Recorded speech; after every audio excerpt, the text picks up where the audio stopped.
കിടന്ന് കിടക്കും ഇതില്. അപ്പൊ നിന്റെ ബ്യൂട്ടി കോണ്ടസ്റ്റ് ഒന്നും വേണം. പിന്നെ വ്ളോഗൊന്നും എടുത്ത് ശീലല്ല, അതൊന്നും നല്ല അലമ്പായിരിക്കും. ക്യാമറ ഒക്കെ മൂടി പോകുന്ന കൈകൊണ്ട്. ശരി, നാളെ ഇൻട്രൊഡ്യൂസ് ചെയ്യാൻ നാളെ അമ്പലത്തിൽ പോകുന്നതുകൊണ്ട് നാളെ കുറച്ച് ഷൈനിങ് ഒക്കെ ആയിരിക്കും. നാളെ പറയാം.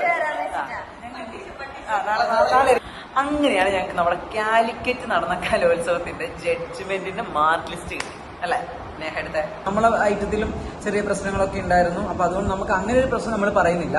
ഇനി മാർക്ക് ലിസ്റ്റ് വെച്ചിട്ട് പറയാൻ പോകുന്ന കാര്യം, ഓക്കെ, സ്ഥാനത്ത് വേറൊരു ജഡ്ജ് ഇട്ടിരിക്കുന്നതാണ് 84 ഞങ്ങൾക്ക്. പക്ഷെ ഫസ്റ്റ് കിട്ടിയ ടീമിന് 90, തേർഡ് കിട്ടിയതിന് 88. ഗംഭീരായിരുന്നു MD, അതൊന്നും മോശം നമ്മൾ പറയില്ല.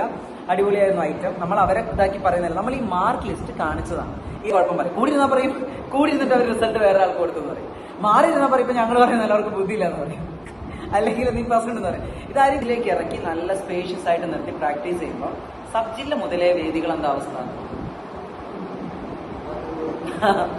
പട്ടിക്കൂട് അട്ടുകൂട് എന്നൊക്കെ നമ്മൾ പറയുമല്ലോ, ഏകദേശം ആ ഒരു ഷേപ്പിലാണ് നമ്മുടെ വെന്യൂ.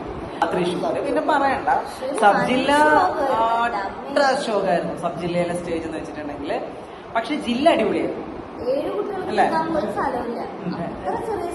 അതെ, ജില്ല തൃശ്ശൂര് അത്യാവശ്യം നല്ല സ്പേഷ്യസ് ആയ സ്റ്റേജ് ആയിരുന്നു.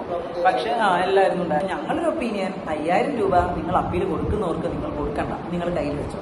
പക്ഷെ നിങ്ങൾ ദയവ് ചെയ്തിട്ട് അപ്പീൽ പരിഗണിക്കാത്തവർക്ക് ആ പൈസന്റെ ആവശ്യം എന്താ അവർക്ക് തിരിച്ചു. ഇപ്പം മന്ത്രി ഒരു ഓർഡർ ഇട്ടു, എന്റെ കലോത്സവ സ്ഥലത്ത് പ്രശ്നമുണ്ടാക്കി കഴിഞ്ഞാൽ സ്കൂളിനെതിരെ നടപടി എടുക്കും.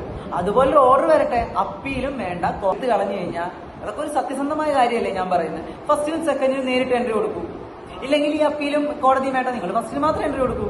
അപ്പൊ അറിയുന്നുണ്ടാവില്ല ഇത്, ബിയു അറിയുന്നുണ്ടാവില്ല ഇത്. ഇടയ്ക്ക് നിൽക്കുന്ന ആള് ചിലപ്പോ പറയുന്നതായിരിക്കും എന്ത്, അവര് പിടിച്ചു, ഇവര് പിടിച്ചു, അവർ 1 ലക്ഷം കൊടുത്തു, ഇവര് 1 ലക്ഷം കൊടുത്തു. ഇത് തിരിച്ചറിയാൻ പറ്റുന്ന കാലാണ്. അപ്പൊ ആ സമയത്ത് ഒരു ടപ്പന്ന് പറഞ്ഞ സാധനം വന്നിട്ട് ഇതിന് ഒരു റിസൾട്ടും കിട്ടില്ല എന്ന് വിലയിരുത്തിട്ട് അതവിടെ ഫസ്റ്റ് എന്ന് പറയുമ്പോൾ എല്ലാവരും ഒന്ന് കണ്ണെഴുതി പോവാണ്. കണ്ണെഴുതിയല്ല, സോറി, കണ്ണ് തള്ളി പോവാണ്.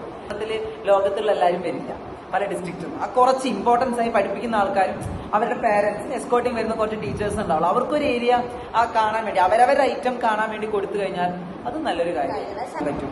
അതിന് പല എക്സാമ്പിളുള്ള ഐറ്റങ്ങൾ യൂട്യൂബിലുണ്ട്. ഹൈസ്കൂൾ നന്നായി കളിക്കുമ്പോൾ ഹയർ സെക്കൻഡറി കളിക്കുന്നില്ല, അല്ല ഹയർ സെക്കൻഡറി സെക്ഷൻ ഗംഭീരാകുമ്പോൾ ഹൈസ്കൂൾ കളിക്കാതാവും. കുട്ടികളുടെ വേവ് ലെങ്ത് ആണ്, അതൊരിക്കുന്നതിന് പഠിപ്പിക്കുന്ന ആളെ കുറ്റം പറയാൻ പറ്റില്ല. എന്ന് വെച്ച് ഒരു ടീം എന്തെങ്കിലും കാണിച്ചാൽ അതിനെ കോമാളിത്തരം കാണിച്ച് ഇപ്പറ വീഡിയോ എടുത്തിടുക എന്ന് പറയുന്നതും ചീപ്പല്ലേ.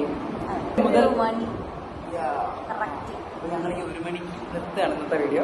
ഞങ്ങൾ എന്നിട്ട് രാവിലെ പത്മനാഭസ്വാമി ക്ഷേത്രം